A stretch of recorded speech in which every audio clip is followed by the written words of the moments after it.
Well, greetings and good afternoon, BUS24 students. This is Mr.D once again. This is week number 6 in our 8-week course in business communications here at Norco College, fall 2025. And this week you only have one chapter, but it's an important chapter, and that is chapter 8 on persuasive messages. And not only are you going to be learning about it, but of course you'll be writing a persuasive letter this week.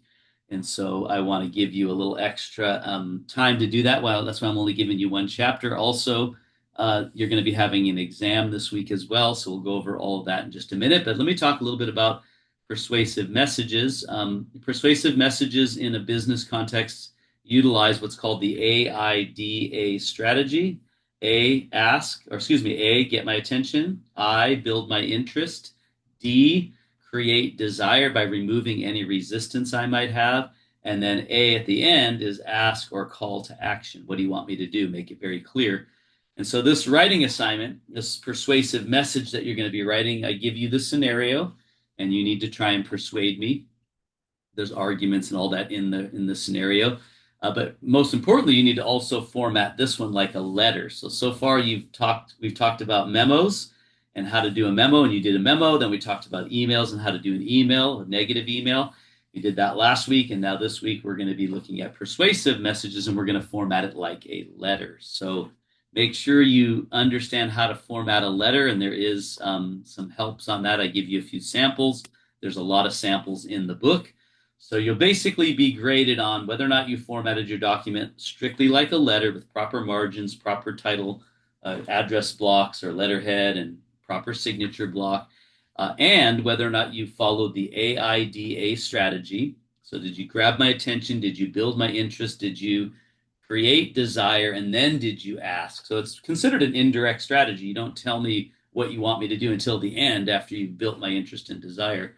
And then lastly, did you utilize text design to make your document more readable, skim value, have high skim value and more scannable? So again, you want to use a text design. You want to use bold text, italicized text, headings, bullet lists, all that make the document much more easy to scan and read quickly. So I'll be grading you on all 3 of those items in this not final writing assignment. You have one more after this, which is a resume, but this is the final letter document, the final type of document you're going to be learning. So please do that. Let me stop sharing my screen here and go to our class in Canvas, and I'll go over the rest of the assignments for this week. And by the way, I'll be grading all of your emails, negative news emails over the next couple of days. So be watching for that grade as well. But here we are. We're actually in our final week for module 2. So that means that we do have an exam this week, as I mentioned. And then we have one more module, which is only a 2-week module. That'll be module 3 starting next week. So here we are in module number 2, week 6. You have a PowerPoint again on chapter 8. So make sure you read the chapter, you review the PowerPoint, and then you have a check-in assignment with a couple of questions. It's mostly about the AIDA method. Then you have your writing assignment, which is a persuasive sales letter. Remember, it's a sales letter. You're trying to sell me. So, build it up. Give me strong arguments. Make it interesting to read. And then you have your exam number 2, which is based off of the last 4 chapters. And then don't forget, you still also have to complete your discussion post. I'm going to change that from start your discussion post. It should have said continue your discussion post now to complete discussion post number 2.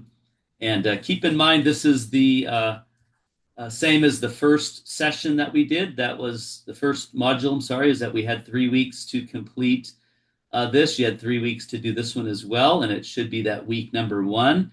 You are putting your initial list out there of the do's and don'ts of business writing, and then you're going to view the next couple of weeks or next week your other peers in your class. What were their lists like? What did you like about their list? And then edit your final list, and that's what you should be posting this week.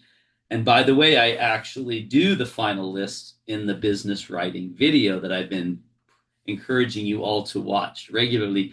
So at least watch it once, so that way you know what I'm looking for in the writing assignments. And if you've not watched it, you probably already have gotten poor grades on your writing assignments, but you also will probably not get a good grade on this discussion post unless you watch that video and see what is suggested. So make sure you do that. this week, and then post your final list this week on that assignment, and that's the best chance you have for getting a great grade. And so that's it. Check an assignment, writing assignment, complete your discussion post assignment from 2 weeks ago, and then, of course, finish your exam or complete your exam number 2. So that's it for week number 6. It's a little bit of a heavier week. Next week's a little lighter. You'll only start your writing assignment, and then you'll get a chance to finish your writing assignment on the last week of the class. So, all right, have a great week. If you need to get a hold of me or have any issues or concerns, don't hesitate to do so via office hours or text or email. If not, you will see me all on video again next week.